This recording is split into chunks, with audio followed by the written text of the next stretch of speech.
সুপ্রভাত বন্ধুরা, কেমন আছো তোমরা সবাই? আশা করি খুব ভালো আছো। দেখো সকাল সকাল জল গরম করে নিলাম, এটা হচ্ছে স্নান করার জন্য।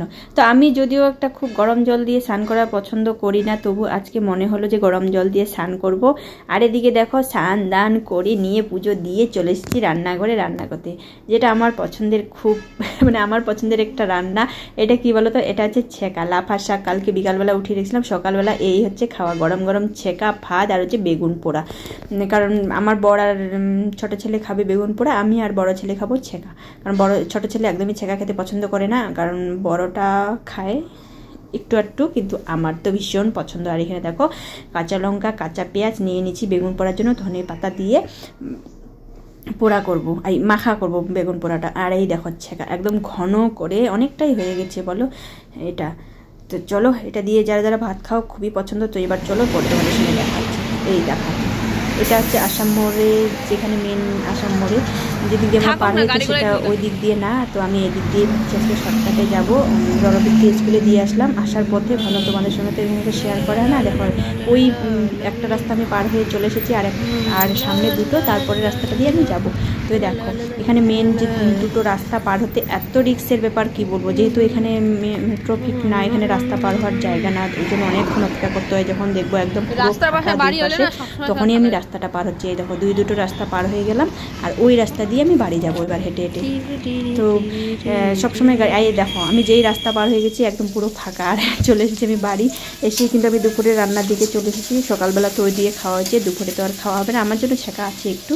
তো ওর বাবা তো খাবে না, তো আমি এদিকে দেখো পনিরের তরকারি করব, যে কালকে পনিরগুলো আমি ভেজে রেখেছিলাম। তো এই দেখো আলু ভাজা করে নিচ্ছি, ভাজা করে মশলা দিয়ে কষিয়ে পনিরের তরকারি রান্না করব, হালকা ঝোল দিব। তো চলো, রাজদীপকে বললাম মশলাটা একটু গুঁড়া করে দিয়ে আমাকে মিক্সচারে।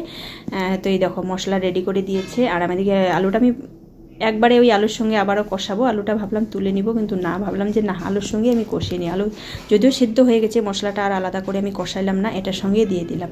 তো চলো ভালো করে এইভাবে নেড়ে চেড়ে কষিয়ে নিব একটু। আর আজকে পনিরের তরকারিতে আমি পেঁয়াজ দিই না, তো রসুন তো দিই না, একটু পেঁয়াজ দিয়েছি আজকে হালকা করে, কারণ পনির তো নিরামিষও খাওয়া যায় আমিষও খাওয়া যায়।